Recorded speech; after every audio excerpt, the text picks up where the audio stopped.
Hi, everyone. My name is Kelly Mann, and I am the Director of Programs with Time to Heal. I wanted to start off by thanking our sponsor for this event. Our sponsor is Nebraska Cancer Specialist.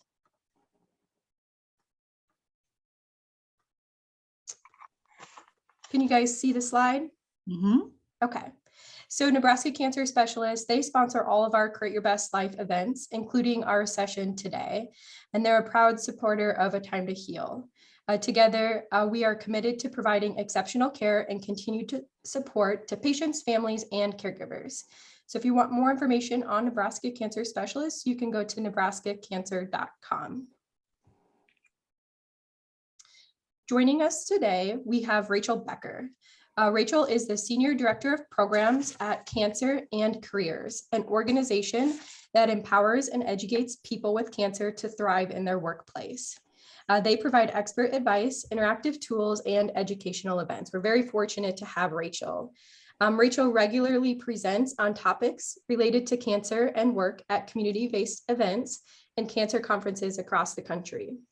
She has a BA from Rutgers University and graduated summa cum laude with a Master's of Social Work from NYU's Silver School of Social Work. She is a member of the National Association of Social Workers, the Association of Oncology Social Work, and a proud recipient of Zelda Foster Fellowship in Palliative and End-of-Life Care. So we are very, very fortunate to have Rachel. Thanks, Rachel. Thank you so much, Kelly. I'm so excited to be here today. I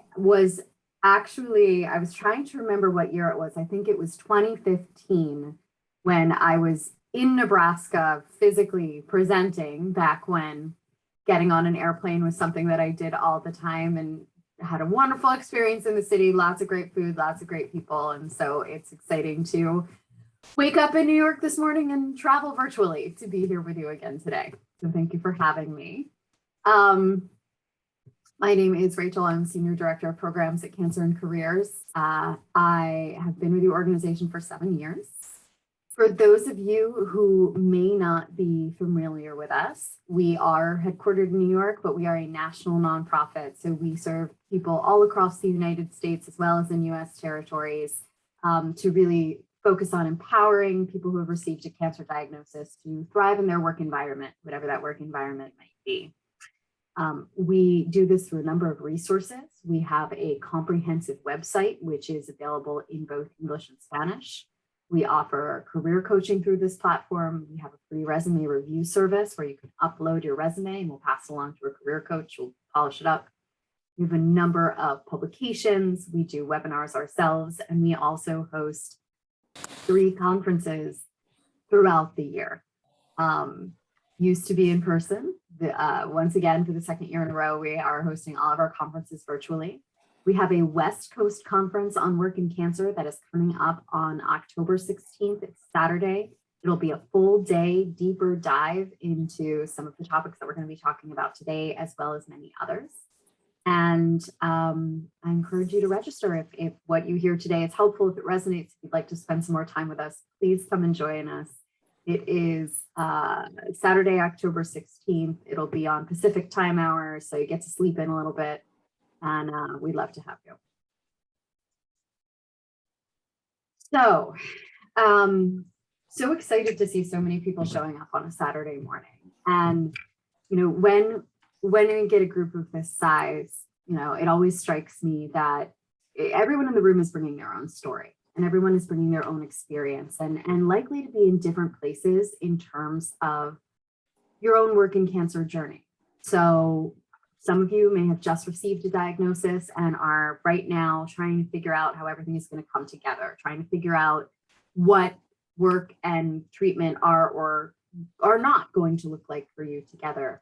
Some of you may be well into your treatment journey or into the other side and survivors and have made many choices related to work and cancer over your experience and are actually experts in your own right. So wherever you are, I hope that you find something today that resonates, something that you can take away that can help you to get to the place that you're looking to be in your own work life. But I will also set this up to start with by saying that you'll notice the presentation is arranged in a kind of an arc, right? For lack of a better way to describe it, it has a kind of beginning, middle, and end sort of flow to it. And this is not done because I or anyone at Cancer and Careers is under the impression that life moves in a clean arc with a beginning, middle, and end, but we needed to arrange the information somehow. So as we're moving through it, I want to encourage you, wherever you might be in your journey, you may find something that resonates with you on any point of the arc. So, you know, just because we're talking about it as a consideration for a person who's newly diagnosed doesn't mean that it's not going to resonate with somebody who's 5 years post-treatment as well. So with all of that said, I would imagine that that many, if not all of you on this call, can relate to the idea that when you first hear those words, you know, you have cancer, a lot of questions start to come up.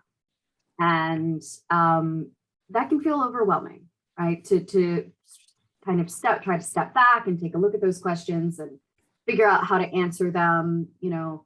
And of course, when we think about work in cancer, probably the central question that starts to come up is, am I going to work during treatment? Am I going to work during all of it, part of it? What is that going to look like? And the important step to start to take is to recognize that while it's overwhelming, that's a common experience that people have, and you know what to do is really try to center yourself, take a step back, and start to ask questions that can illuminate a path forward and illuminate what the best path forward is going to be for you. And there are two questions specifically that you can start to ask yourself to kind of start to make sense of the swirling universe of questions that might have come up otherwise. Now, the first question is, how important is work to you personally? And then the second is, what information do you need to have, perhaps even physically in front of you, in order to start making a good decision or good decisions related to work? And again, this question might come up when you're newly diagnosed. It might come up at various points along the way, but these are two key questions to be thinking about and answering for yourself. And then, of course, from there, other questions very naturally start to arise as well. So when making the decision of whether or not to work, it's important to think about things like how treatment is going to affect your work and schedule, and vice versa. You know, do you know that there's going to be a surgery required that you're likely to need time off for in order to actually have the procedure and then to recover from? If somebody's mentioned that you're going to be having a chemotherapy protocol, what is the team saying about what likely side effects are? You know, is there a way to kind of map out when you might be experiencing more fatigue or feeling more productive, right? I mean, if you're getting a protocol that's going to make you start feeling pretty lousy right there in the chair when you're getting the infusion, maybe it would make sense to schedule the treatment for a Friday so that the weekend is right there and you can maximize the time off to recuperate. There's more of a delayed reaction, maybe you schedule your infusion for Wednesday so that, you know, a couple days later when the side effects are kicking in, that's when you have the weekend sitting there. But the idea is to be asking these questions of your health team, looking for the answers, and then thinking about what your work life means for you so you can map out a plan that's going to be the most effective for you. Also thinking about what actually goes into working. And clearly there are the activities and the requirements that we have to meet in order to do our jobs, but no person is only their diagnosis and their job. And there are so many other things that go into our lives, that go into our work week, right? So thinking about things like, you know, is there a commute? I know I'm personally still working from home given everything that's going on with COVID-19, but so many workplaces have started to have been back for a while, right? Some people never stopped working during the pandemic. So is there a commute, and what does that look like, right? So maybe in your mind, you work a 9-to-5 day, but if you have to sit in 90 minutes of rush hour traffic either way, that 9-to-5 day is actually a 7:30 a.m. to 6:30 p.m. day, right? That's 11 hours.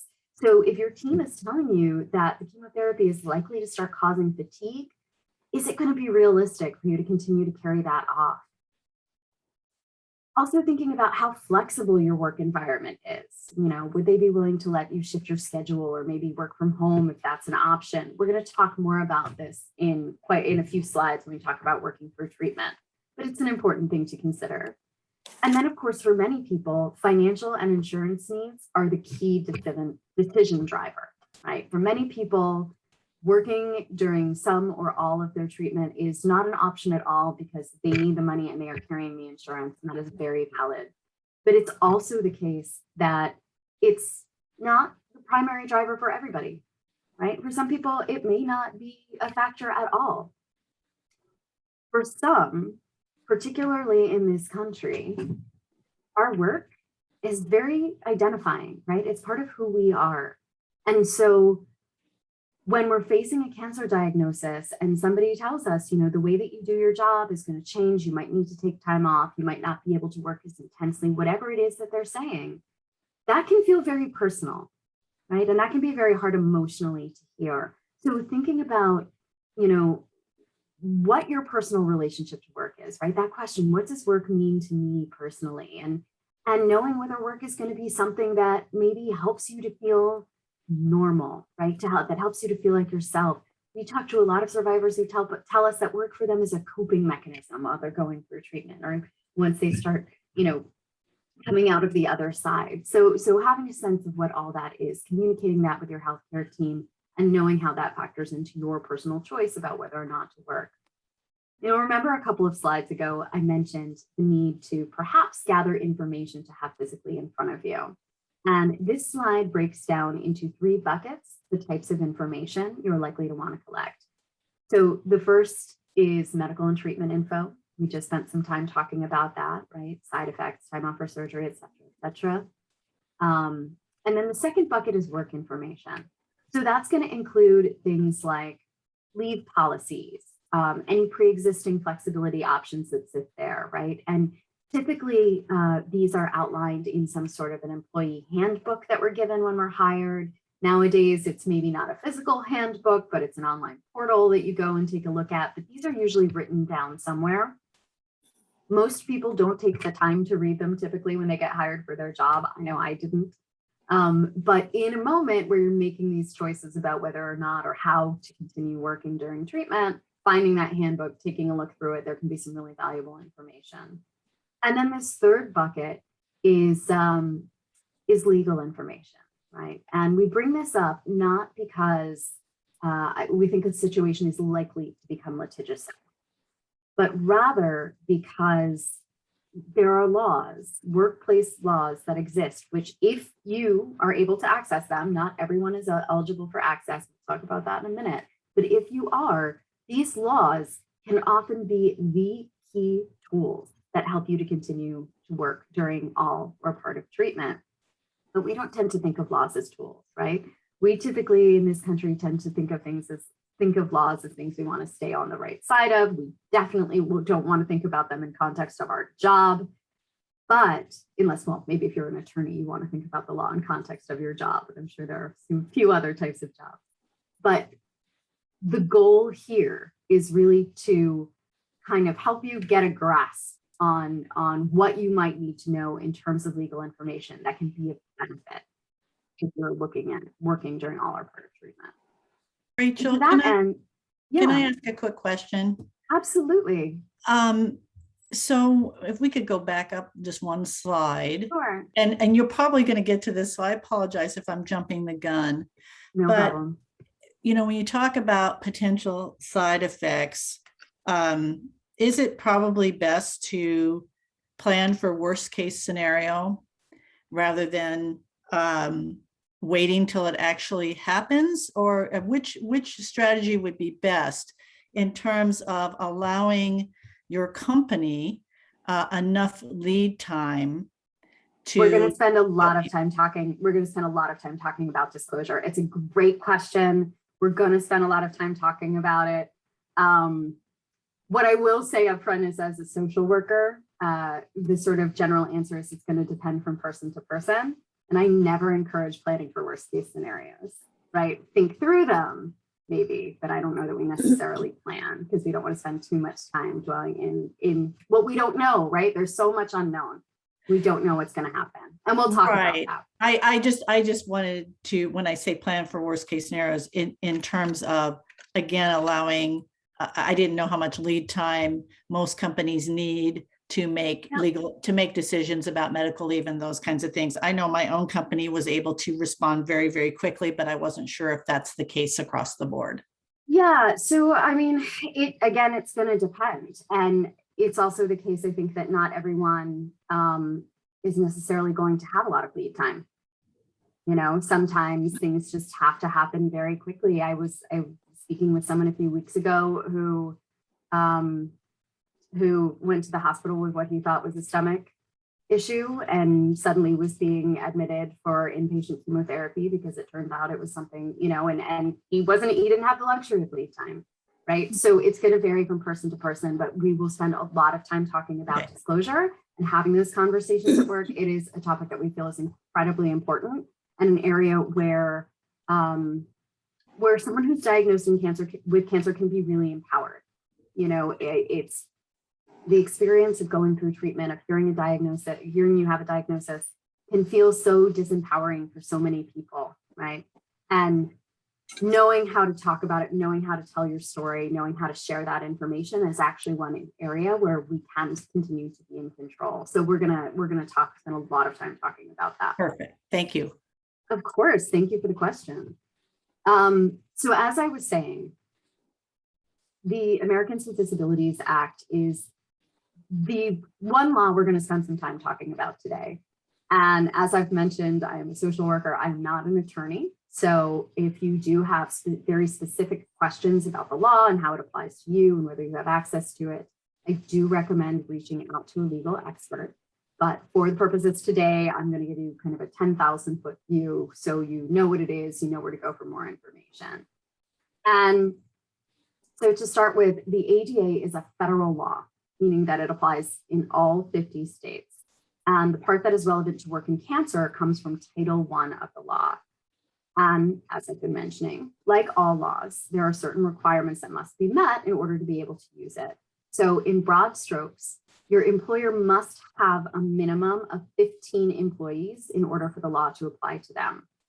You, as the employee, must have the necessary skills, certifications, and qualifications to do that job.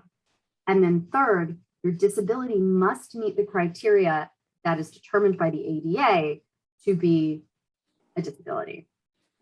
And then if you do meet all of these requirements, the ADA protects you from discrimination in the workplace, and it may also provide you access to reasonable accommodation. And we'll circle back on what those are in just a bit. Also important to note that you may be further protected by a state fair employment law. Every state in the US has their own version of fair employment laws and that are specific in that state. And in some cases, they expand on the protections that the ADA provides. So if you are going to be thinking about your potential legal protections, if you are going to be looking for more information, speaking with a legal professional, ask about both the state fair employment laws and the ADA and how they might impact you as well. Okay, so now we're going to spend some time talking about, about the online space. And the reason that we bring this up is because, you know, I hear so much from survivors these days, survivors of all ages, about the role that the internet is playing in helping them through their cancer experience. For many, it creates a sense of community and a way to feel better in the moment. But it can also create a written record that can be difficult to get rid of. And at the same time, in the past few years, we've started seeing this trend of employers Googling. Prospective employers Google candidates who have piqued their interest. Managers often Google their employees so that they can learn more about who they are as people and have conversations with them that go beyond discussing the work that gets done on the job. And usually that Googling is done with good intentions. However, it can lead to the discovery of information that someone may have preferred stayed private. So I'm not saying never post anything online. I have an online presence, Cancer and Careers has an online presence, and many of you do too. But again, I was speaking earlier about having the ability to take control of your story, right? And presenting it in a way that works for you. And that's something that we're trying to empower you to do with this presentation. That's one of our goals for today. Now, I'm sure that some of you are asking, well, but what about privacy settings? I know that a lot of organizations, particularly places like Facebook, have been focusing a lot on improving privacy and all of this. And that is absolutely true, but it's a little bit more complicated than that. So the fact is that Facebook, Twitter, Instagram, sites like them, they make their money through advertisers. And that, of course, is a great thing because it means that we never have to pay for these tools that are so brilliant at allowing us to stay in touch with family and loved ones who maybe live far away from us, maybe work different schedules than we do, etc. But the other side of the coin is that it means that they are consistently making new deals with advertisers in order to make more money. And often that leads to the changing of privacy policies in ways that aren't necessarily made transparent. And so there are some best practices if you are going to be posting online. Think about what it is that you're going to post first before you share it. Develop a disclosure plan. Talk to your friends and family and loved ones about whether or not you're going to be sharing any information about your cancer experience online. There are a lot of stories from people whose very well-intended loved one posts a kind of cheerleading "way to go, I love you" post on Facebook about how that patient or survivor is doing in terms of their treatment and their progress, but that person didn't want it shared. So suddenly it's out there. It's very important to communicate what your preferences are. And I will also point to these two websites you see listed towards the bottom of your screen. They're called My Lifeline and Caring Bridge. They are social networks. Some of you, many of you, all of you may be familiar with them already. They have much more straightforward privacy settings, and they are designed specifically for people who are going through medical experience to be able to kind of pull in the circle of people who they want to have information about them, communicate with them quickly in a single shot in the same way that they could on Facebook, but it's just more of a protected setting. And then, of course, when we think about the employers Googling, there are steps that can be taken in order to build a professional online brand, to kind of feed the information about you that's on the internet so that it tells a story about who you are as a professional. Setting up a personal website or blog, deleting posts that no longer represent your interests. There are many, many options here. And we actually, if you're interested in learning more, have a website, a webinar archived on our website that's called Using Social Media to Tell Your Best Story. And you can go check it out. It's a full hour on this. All right, so now let's step back into the workspace. And as we do, I want to share some data points with you. And these come from a survey that Cancer and Careers did with Harris Interactive Poll back in 2019. And one of the things that we did was we spoke to people who had received a diagnosis who had decided to continue working. And we asked them why, what drove them. And what you'll see on this slide are the top 5 reasons that they gave us. And if you look at them, you'll see that they really speak to this identity piece of the equation that I was talking about earlier, right? People told us that they wanted things to feel normal. They wanted to feel productive. They said that work provided a routine, it kept their mind off cancer and helped them to feel less isolated. And what of course jumps out at me is that finances and insurance are not on this list. They were options. People could choose them if they wanted to. People did choose it, but these answers were most commonly chosen. We also found in that survey that 75% of surveyed patients and survivors felt that working during treatment helped them to cope, and 74% of surveyed patients and survivors said that work aided in their treatment and recovery. So again, a lot of really positive, personal, human, identity-driven benefits to continuing to work during treatment. So here we go with the question about talking to an employer, right? And I think the place to really start from here is with this question of not how do I share or what do I share, but do I have to? And disclosing is an incredibly personal decision. People feel very differently about it. There is a lot to consider. There is a lot to think through. However, what I want to share with you directly right up front is that, generally speaking, there is no requirement to provide any information about your health or health history to an employer or a potential employer, nor can they ask you for it. Generally speaking, there are some exceptions, but overall, it's really your choice as to what, if any, information about your health gets shared in the workplace. Now, there may be some situations where you would have to share, for example, in order to access your protections under the law.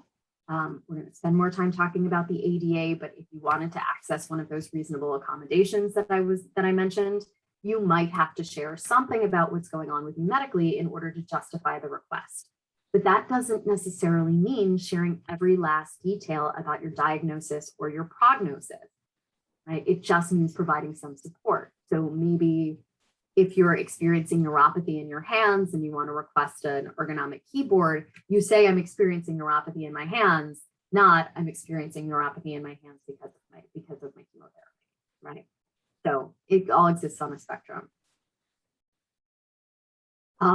What is important to note, of course, is that you can always share more later, but it is very difficult to unshare once information is out there.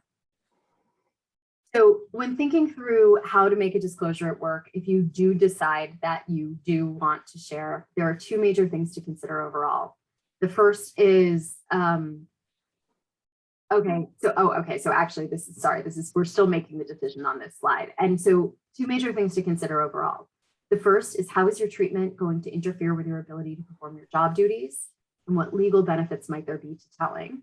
But it's also important to consider things like your work environment and your culture, right? Do you work in one of those places where it feels like a second family and you share a lot of personal information about your family and your weekend and all of these things? Then it might feel right to make the decision to share a lot of information and to share it right up front. For somebody who works in a more corporate or a more formal setting, they might feel very strongly that they don't want to share personal information. That is not part of their workplace culture, and this is not the time that they're going to start sharing. And then also, of course, thinking about like the way that others may have been treated in a similar situation. Maybe you don't know of somebody who had cancer, but perhaps there's somebody in the workplace who went out on maternity leave, or who has an aging parent that they care for. You know, what kind of flexibilities were given to that person? Were they met with support and caring and excitement, or was there grumbling behind their back? Were colleagues disgruntled about having to take on a little bit more of the work? So something to think through when you're deciding whether or not to share. And then, of course, as we've been discussing, your own personality comes into play here as well, because everyone reacts differently to a cancer diagnosis. There's no right way, there's no wrong way. And you may have particular feelings about sharing, right? Some of us are sharers. Some of us are going to feel very unnatural holding back this information from the people that we work with, regardless of whether we live in a corporate, buttoned up, formal environment or in a family-friendly kind of place. So know how you feel and factor that into your decision-making, and then factor that into planning for any conversations. Now, if you do decide that you're going to share, the question is going to likely be with who. In some workplaces, there may be a policy that says you need to go to HR first to have the conversation. In other places, it may not be so clearly paved, in which case you might want to start by speaking with your supervisor. So it's really about figuring out what the approach is going to work best for your specific circumstances. But no matter who it is that you're having a conversation with, it's important to prepare beforehand, go in knowing what you want to talk about, being clear on how you might respond to some questions that are asked, and also to communicate. And this speaks a little bit to the question that we were discussing earlier. Communicate the idea that treatment is fluid.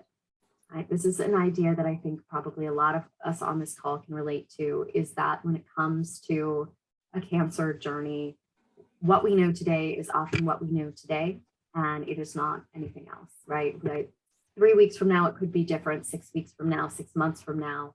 And so you want to work in that idea with your employer that that this is a conversation that you're going to continue to have with them, that you're interested in doing right, you know, making sure not only that you feel supported, but that the employer knows that you want to continue serving them, you're taking their interests into consideration as well. That tends to help lubricate the conversation. It helps to make it go a little bit more smoothly. And if you have any concerns about how to start this conversation with your employer, if there's any anxiety around that, which is very, very typical and understandable, we have here a couple of suggestions for how you might phrase that opening. And you'll notice in these examples, again, I just mentioned that idea of acknowledging that the employer has things that they're going to be thinking about, as well as you having things that you're going to be thinking about. It really helps to smooth the runway there.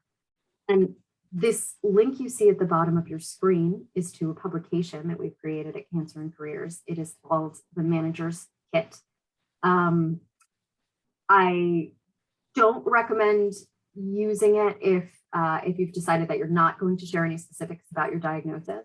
But if you have decided that you're going to disclose your cancer diagnosis to your manager or employer, it is a great tool to bring into the conversation. It's designed specifically for them, specifically for people who will be supervising an employee who has received a cancer diagnosis. It gives an overview of laws and some other important information and practical tips. So we've heard a lot of stories, success stories of people who've brought this in to help initiate the conversation with their employer so they know what to think about. Now, we talked a little bit about side effects and you know, should you prepare your employer for your side effects, for unknowing what side effects might come and how it might impact treatment. There can be a benefit at that. Again, you don't have to, but I think it's also important to spend some time talking about the fact that if you have decided that you are not going to share information about your diagnosis in the workplace with your words, some side effects can do the job of disclosing for you. So if you think about something like hair loss or weight loss, that is a physical change that can invite a lot of questions. So you're going to want to be prepared to answer those questions if you know that that's something that you may experience. Similarly, fatigue is something that may invite questions. If you're a go-getter and somebody who raises their hand to take on extra projects and suddenly that changes, you might get some questions about why. So it's really about knowing how to craft answers to those questions.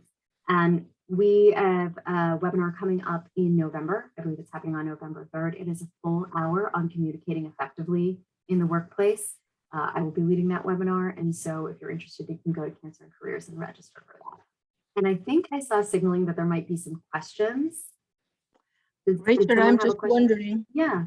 I'm sorry to Don't be, please. interrupt you, but I'm just wondering when you were talking about whether or not I decided to tell employees or especially managers, why wouldn't people want to share that as long as you want to work there? And if you share your information with managers or coworkers, don't you think it'll be much beneficial for you? You know, so to have some understanding and consideration as long as you want to keep work there. So I love that you asked that question, and it's such an important one. And you'll remember that I was talking about that study that we did in 2019, and one of the questions that we asked the respondents was, did you disclose? And in that survey, we found that about 90% of people did. So most people do. Most people tell someone, right? And you're absolutely right that there can be benefit, that it can be, you know, disclosing, sharing the information can be a great way to get people on your team who can collaborate and build supportive structures. But the fact of the matter is that we also know that discrimination does still happen in workplaces towards people who have been diagnosed with cancer. We know that I think the Equal Employment Opportunity Commission, which is a branch of the government that oversees the ADA, they had somewhere in the vicinity of like between 800 and 900 complaints were lodged last year about cancer-related discrimination in the workplace. And those are just the people who chose to file complaints with the federal government. We hear stories at Cancer and Careers all the time from people whose managers, don't necessarily treat them well, right? Who make moves to push them out the door sometimes. We hear about people, sometimes there are examples of higher ups who think that they're doing a favor for somebody, right? That they take work off their plate, or maybe they don't give them a promotion because that promotion is going to come with more work and they don't want to stress them out. And so that can feel like somebody doing something nice for the person who's going through cancer treatment, but when actually they are capable, right, of working through treatment. There's a lot of misconception about what somebody who is going through cancer treatment is capable of contributing to the workplace and to the workforce. And so again, there's this idea that we want people to feel in control of the story that they're telling.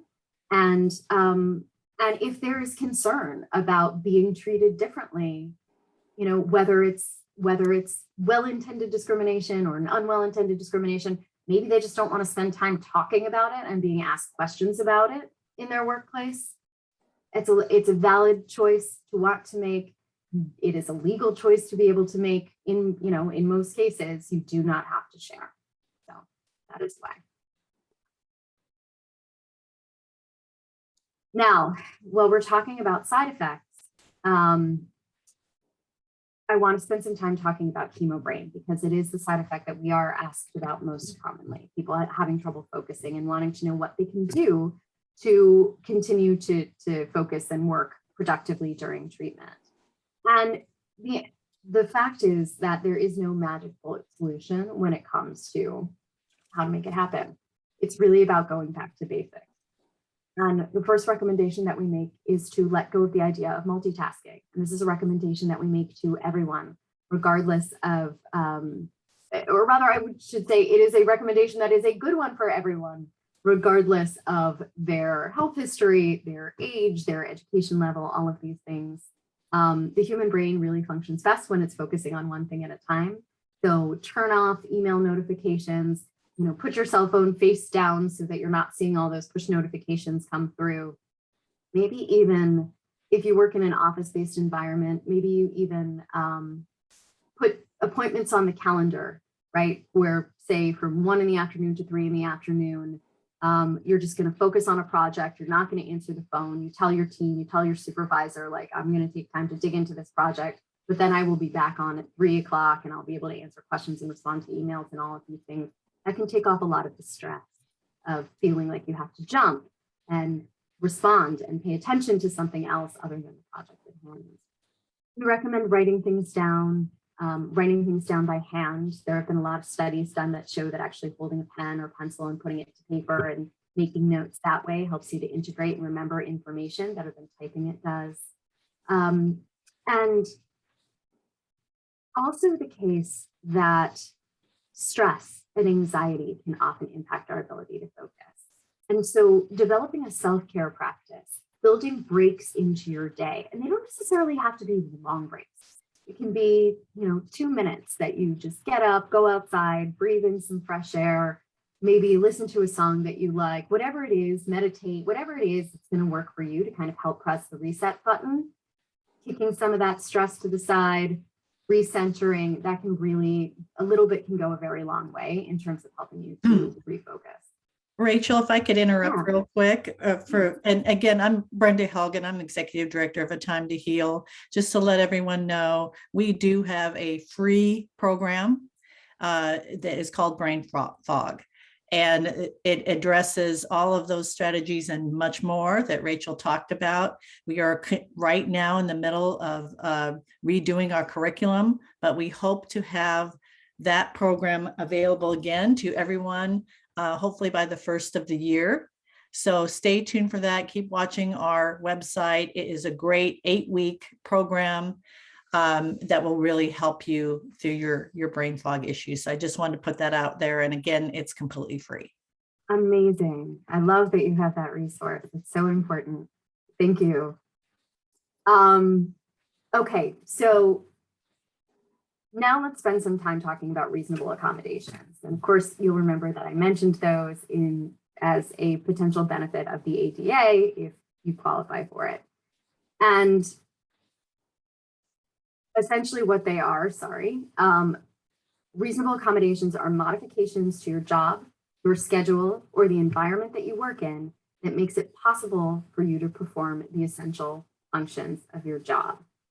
Reasonable accommodations can also be available during the job search process. That is another conversation, but we're going to spend some time talking about what those might look like in the workplace. And we've found that the best way to do that is really to give you some examples. So that's what I'm going to do right now. So our first example comes from a social worker that Cancer+Careers worked with quite a few years ago, who was diagnosed with cancer. She was somebody who was very identified with her job. Working for her was absolutely something that helped her to cope with her treatment. And then with that said, however, she noticed that when she was in her workplace, she would experience debilitating nausea, right? Not necessarily a strange side effect with cancer treatment, but what was unusual was that she experienced it when she was in her workplace. She did not experience it when she was at home in the evenings, and she also did not experience it on the weekends during the same hours that she would have otherwise been at work. So it was very clearly tied to something in her job environment.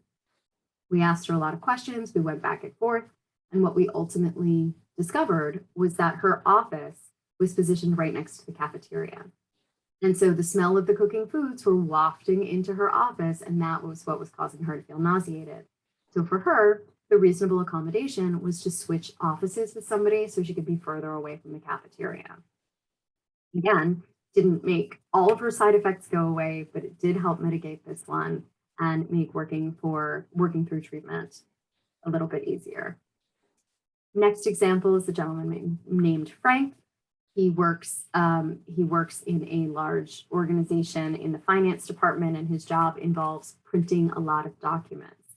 And whomever designed this workplace had his computer connected to a printer that was 2 floors down from where he was sitting.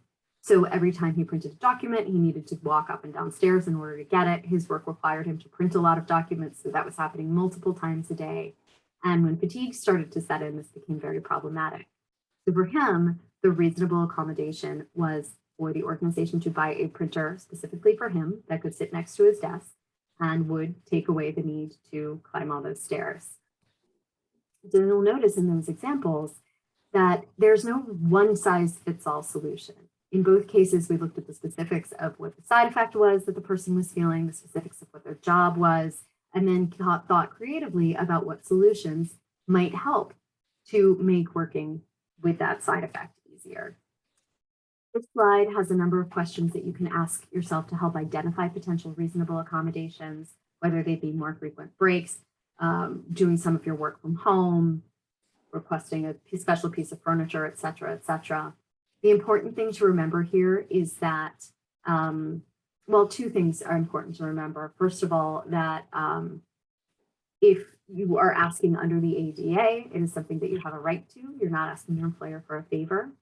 And then the other is that many employers are very willing to accommodate these. It's not a big deal at all. In some cases, you may not even ask to provide any supporting information to back up the request. And then it is also the case that if you're in a workplace where you do not qualify for protections under the Americans with Disabilities Act or under your state fair employment law, it still doesn't hurt to ask. Very often, employers are invested in making sure that they keep good employees on the job. And so they are happy to accommodate regardless of whether the law tells them to or not. So it never hurts to ask. The worst thing that anyone is ever going to say is no. So when we think about returning to work after taking time off, probably want to make some similar considerations, think through some similar items that when we talked about during the newly diagnosed section, right? And there, of course, are some pros and cons to returning to an existing job. The first pro is that it's a familiar landscape. You know the culture, you know the quirks, you know your colleagues, you know the roles and responsibilities, and so no energy needs to be spent figuring that out. However, for many people, there is a pretty big con that sits there, which is that there is this kind of before picture that we have of what it was like to do our job before we went through cancer treatment, before we started experiencing the brain fog or whatever other side effects it is that you might be experiencing. And that is something that it is, again, common experience. It's important to be gentle with yourself around that. You know, remind yourself that it is okay to ease back in the routine. And I recognize that that is often more easily said than it is done. But taking things step by step and knowing that, you know, it's the way that it is now may not be the way that it always is, that these side effects may very well start to decrease and get better. And it will again be, you know, you'll find yourself falling back into the routine and getting back into a pattern in a way that feels a little bit more comfortable. So, being gentle in terms of how you relate to the way things were done before cancer. We also hear a lot of stories about people who are returning to work and find themselves facing colleagues who make a lot of cancer-related comments. Again, usually this is coming in a well-intended manner. It's somebody who's trying to make a connection, who wants to show that they're caring and invested. But as we were discussing earlier, sometimes we don't want to talk about that. Sometimes we want to just move forward and focus on work and be at the part that is not about the cancer experience. And so if you find yourself facing those comments, there's a technique that we recommend that's called the swivel. And it involves acknowledging the comment that was made, putting the word "and" in there, and then swiveling the conversation around to an area where you feel more comfortable communicating. So if you look at the first example on this slide, you know, if somebody comes up to you and says, "Oh, you know, my uncle had that type of cancer," you might say, "I'm sorry to hear that. That must have been very hard. And while I have you here, what did you think about the meeting that we had yesterday? I loved the point you made about X, Y, and Z, and would like, you know, and actually have a question for you about it." Right? So you're acknowledging the question, and then you're kind of taking it and pivoting, swiveling around to land in a place where you're talking about work, right? You're talking about something that's not cancer related. People will tend to pick up cues like that. They will tend to drive the conversation forward from where you left it off. And it's a way to kind of subtly send the message to the people around you that, you know, we're not going to go too far down the road of cancer today. We're going to talk about other things as well. Another example in the bottom of the slide, right? How are you feeling? Might be an innocuous question in some circumstances. It might be accompanied by a head tilt, and you know that they're specifically asking you how you're doing in terms of the cancer, right? And remembering you can just quickly acknowledge it and then continue moving forward, talking about something else. For the sake of time, I'm going to move through these a little bit more quickly. These are some other examples of how one might swivel out of a well-intended comment and an insensitive comment. Again, I'm going to plug our Communicating Effectively webinar that's coming up in November, where we will go through these in greater detail.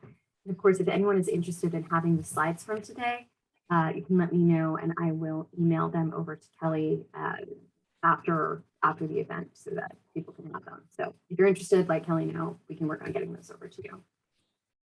Now, for somebody who is looking for work after cancer, and you know, actually, I'm going to pull the room here. Is there anybody who's currently looking for work?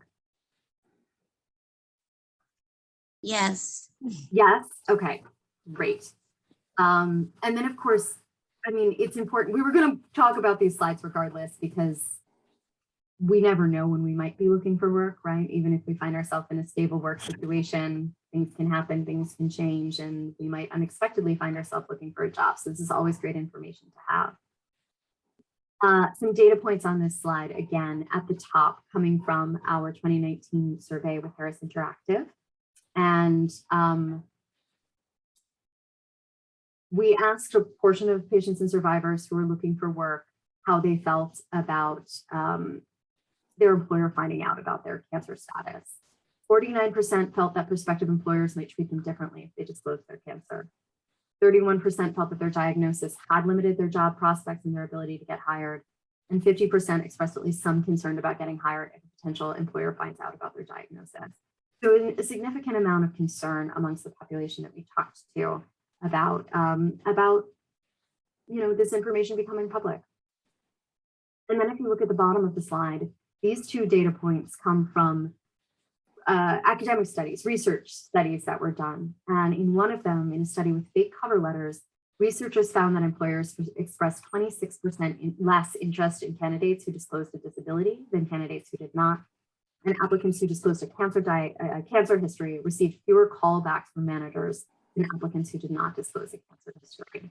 So essentially what those data points at the bottom are showing us is that people who told us in our survey that they had concerns about sharing that information, it's a valid concern, right? I wish it weren't the case. I wish that I could wave a magic wand and create an environment where this was just not an issue at all. But the reality is that we do know that workplace discrimination does happen. And so thinking about sharing that information is an important part of the process. There are, and of course, job searching is a process, right? It is something that takes time. Often it takes a lot of time. And again, this is true regardless of what that job candidate is bringing to the table. Age, education level, health status, health history. People from all different walks of life and all different backgrounds struggle with job searches and go through the many emotional highs and lows that come with them. And one of the key ways to manage those, to think about how you're going to navigate those kind of that emotional roller coaster that can sometimes be present, is to be strategic, is to make decisions about how to be goal oriented, try different approaches, right? Just try to continue to be as curious as possible and creative as possible in your process of looking for work in order to help it, stay engaged, right? And it's also important to remember when we think about this process that it's one that unfolds. It's one that moves in stages that builds upon itself, much like any relationship that you're building, much like dating, right? If you think about the process of dating, what we share with people about who we are and our background and what we bring to the table is going to look different on a first date than it is 6 months in, right? We might not talk about how bitter and horrible our divorce was the first time we're sitting down for somebody with a glass of wine. But by the time we're 3 or 4 or 5 months in, we know that things are going well. Maybe that is when we start to unpack this as a formative experience that we had, right? A challenging one, but one that made us stronger, one that brought us to where we are, because we know that that information is going to land differently, right? We know who we're sharing the information with. And so if you think back to what we were just talking about on the last slide about whether or not to disclose, whether or not it could cause a problem, one thing that we recommend is for people who do feel very strongly that they want to share information about their cancer experience with a potential employer, we recommend that they wait until they've had at least one in-person interview to do that. Because hiring managers get a lot of cover letters, they get a lot of resumes, they often have big piles that they're going through. They're trying to figure out who to call in and who not to call in. And they're kind of making discretionary decisions about who and why. And so in order to inform those discretionary decisions, your best move is to use your cover letter to talk about why you're qualified for the job. Use your resume to illustrate what your accomplishments are, because you don't have a lot of space on either of those documents, right? So spend the time talking about what makes you qualified, rather than talking about, something like your health, which is not relevant to whether or not you can do the job, and also something that we just don't know how it's going to land, right? We don't know how it's going to land. And maybe that person will, it won't be an issue at all, but we don't know. And so a way that you can sometimes help feel more confident is to be strategic about when that information gets revealed. Spend time with talking to a hiring manager in person so that they can see the full dynamicism of who you are, what you bring to the table as a worker, as a human, and then that information may very well land differently with them. Rachel, we did have a question. Yeah. Missy, did you have a question? I do. So I was in the best case scenario when I had cancer and went through work. I was the picture you painted of the best team. Like my team had spreadsheets and of all the support and all the things. But I'm in a career where in order to move up, I will likely need to move on, and that will include a geographic move. So I think my concern is that I have ongoing monthly injections, follow-ups with the oncologist, that I will need to manage that very soon after a geographic move. Yeah. And so how do you, I think it was easy to tell my team in a very supportive environment because they had known me for 6 years and didn't have that judgment, versus now I'm going to need to at least probably negotiate in and have conversations about health, like making sure that my health insurance is a smooth transition and that sort of thing right away. Right. So any thoughts on that? Absolutely. Yeah. So yes. Okay. So when you're in the process, what I would encourage is, so a couple of things. First of all, wanting to have a sense of what health insurance might be, what coverage offers, is something that many job seekers are thinking about very front and center after going through their treatment. It is typically a good idea to wait to ask questions about that from directly to the employer until you have an offer on the table. And the reason is that asking about benefits early in the process can create, not definitely, but it can create the impression that you're more interested in the perks of the job than you are in the work itself.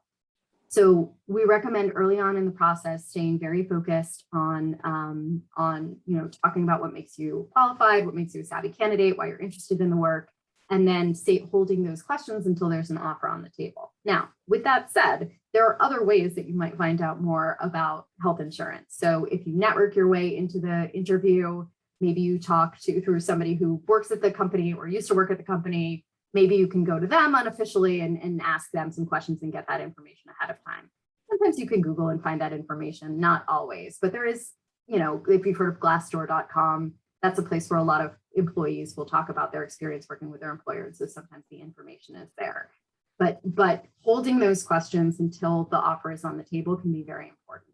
Now, in terms of thinking about the treatment and the need for taking appointments, am I right in hearing you say that you may need to be away from work in order to do these? And that's a concern, like you may need to take time, working hours?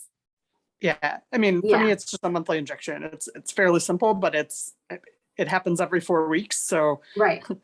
At best, I'm going to need to do that within a 4-week period. Right. And so what I would encourage you to remember there is that all humans have human things that they need to attend to in their lives, right? That every person who is, I don't want to say every, right? It's dangerous to say all, but I think it's safe to say that very, very most people have other things in their life besides just their work. And for a variety of reasons need to be away from the office. And so, again, this is something that you can, if you want to bring it up, once the offer is on the table, or even after you've accepted the offer and you're starting, you should be able, accommodations for that. There will be some policy about taking doctor's appointments. You don't need to say why. You don't need to say what you're going for, right? Maybe you don't even initially reveal that it's every month, but find out, stay curious about what the process is. Ask, when you get there, once you have the offer on the table, say, I have something that I need to take care of monthly. It's going to take me, I need to leave an hour early to go get it done, or I need to show up an hour late, or whatever it is, or can I work remotely that day? There may be a variety of options, but people have all sorts of things they need to attend to, right? Taking care of their children, allergy shots. There could be any number of reasons that somebody needs to be offsite for medical care, and most employers want to keep good employees. They want to be able to accommodate. And again, this is the kind of thing that if you are working for an employer where you would qualify for ADA protections or you would qualify for protections under the state fair employment laws, you could potentially frame the request as a reasonable accommodation, that it's a reasonable accommodation for you to leave an hour early or show up an hour late or make up that hour at another point in time or whatever needs to happen in order to get it done. But again, you know, and so many people come to the table with some sort of pre-existing health condition, right? You know, I mean, you think about the number of people in the United States who take antidepressants, you know, and this is not something that necessarily gets discussed in full detail, right? They just do it, they just make it happen. People have, again, aging parents that they need to take care of or that they need to take to doctor's appointments. All of these kinds of things get negotiated.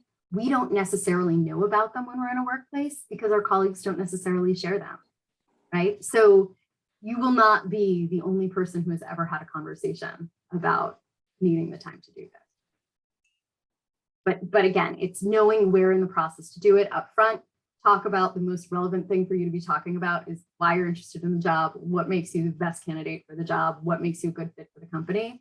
Stay focused on that, and then you can dig into the nitty-gritty once you have an offer on the table. Does that make sense? Follow-up question? Good? Okay, great. Thank you. So clearly we are still living through a pandemic, and the job market has shifted, the economy has shifted. And so that we've been getting a lot of questions about job searching during COVID-19. Having a sense of companies and industries that are hiring are important during this time. That's obviously going to be true at any point in time, but right now taking a look at where there might be opportunities available. And if you have concerns about workplace exposure, getting information about how companies are handling it. A lot of companies are putting things like this information up on their website now, or again, this is the kind of thing that you can Google online to get more information about steps that they might be taking. And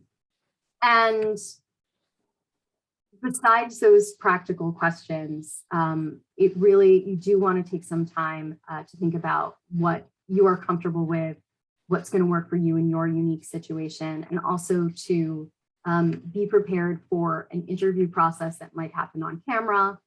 There may be a reality of having to onboard remotely and online if the work is still being done in that way. So considerations about, you know, what that might look like for you, how that might work for you, and how you can be best prepared to handle those steps.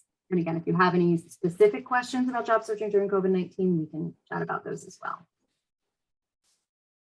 When it comes to finding job opportunities, about 85% are found through networking. So if you've had the experience of applying through job boards and sending out resume after resume after resume and not getting a lot of responses back, it is possible that that it might be of benefit to shift your approach and to start networking. And your network can really be anyone in your community. It doesn't just have to be people that you have worked with previously or former bosses. They are part of your network for sure, but it could also be somebody who's a member of your religious community. It could be the person who stands behind you in line at Starbucks every day that you just strike up a conversation with. I once saw a friend network his way into an interview when we were sitting on a beach because the person next to us struck up a conversation, right? So it's about knowing how to put yourself out there, knowing how to talk about what it is that you're looking for. If you don't have a profile on LinkedIn, which is a social networking kind of site, but it's for professional work relationships and conversations, I recommend building one. We have an hour-long webinar archived on our website. It is linked at the bottom of the slide here. It's called Building an Effective LinkedIn Profile.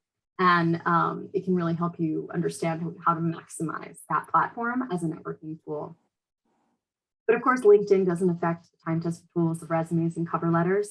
I'm not going to turn this into a resume and cover letter workshop right now, but here are some pointers for what goes into writing a good resume and a good cover letter. Again, reminding you, we at Cancer+Careers have a resume review service where you can upload your resume for free, and we'll pass it along to a career coach who will polish it up, answer questions, get yours in tip-top shape. We also have a publication that is called the Job Search Toolkit, which can be ordered in hard copy for free, and we will ship it to you also for free, or it can be downloaded in PDF form, and it has a lot of examples of resumes and cover letters, a lot of tips for looking for work, tips for navigating interviews and things like this. So that can be a great tool to use as well. We talked about disclosure in a job search. I forgot that the slide lived here in the deck. I should probably move it earlier because I always want to talk about it earlier in the presentation. But this again is a reminder that the recommendation is typically to, if you were going to share, wait until you've had at least one interview to do it. We hear a lot from people who are concerned about being asked about a gap that's on their resume because of time they took off during treatment.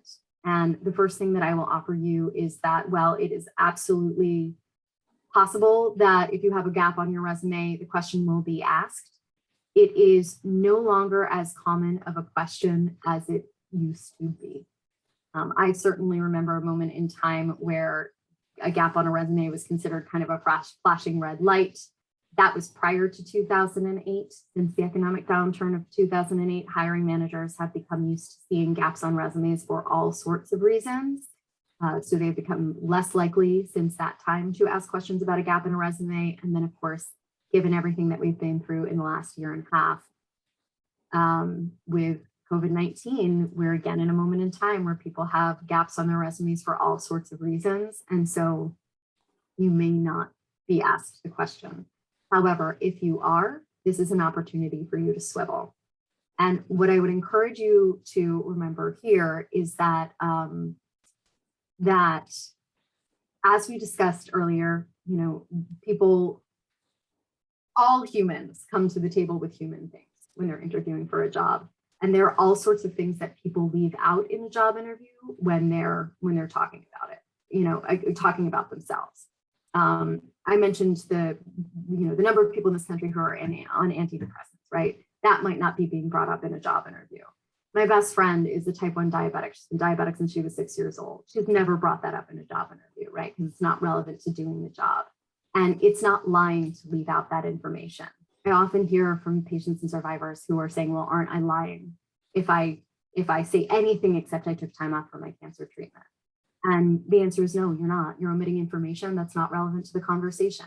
You obviously don't want to ignore the question if it gets asked, right? That's not a good thing to do in a job interview, but you can swivel. You can say, I was dealing with a family issue that is now resolved.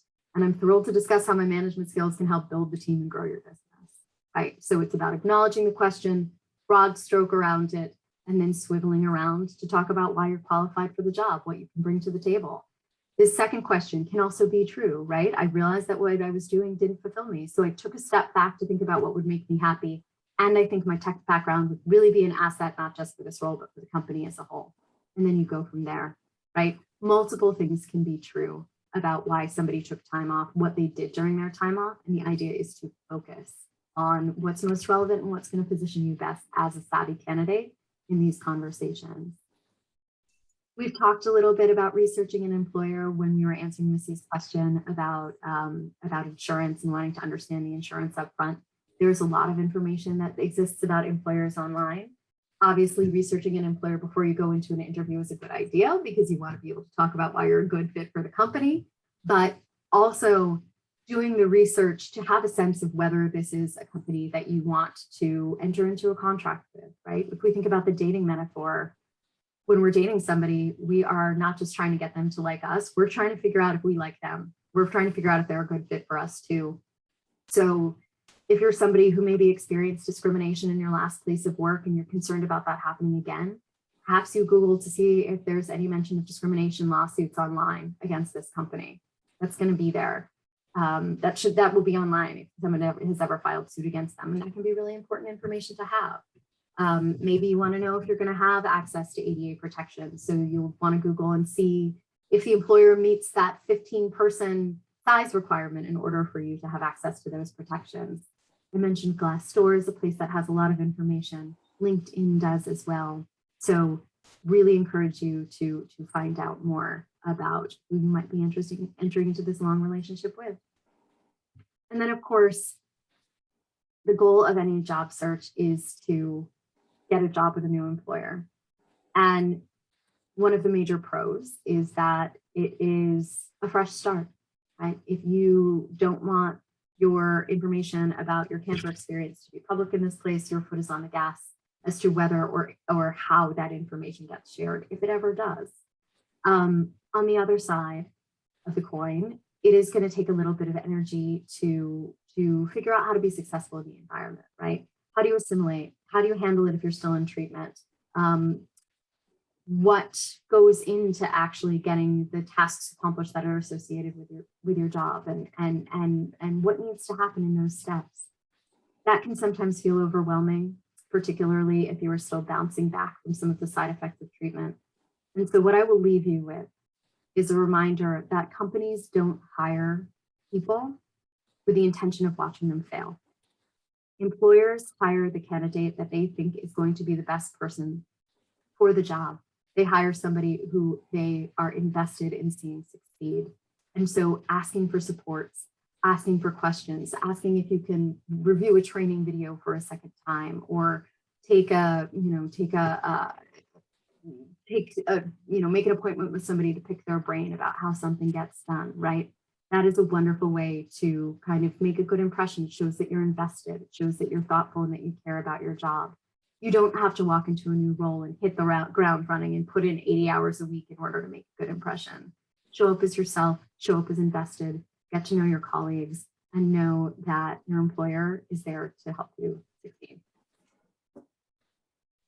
Some quick resource slides. Again, I mentioned some of our upcoming events.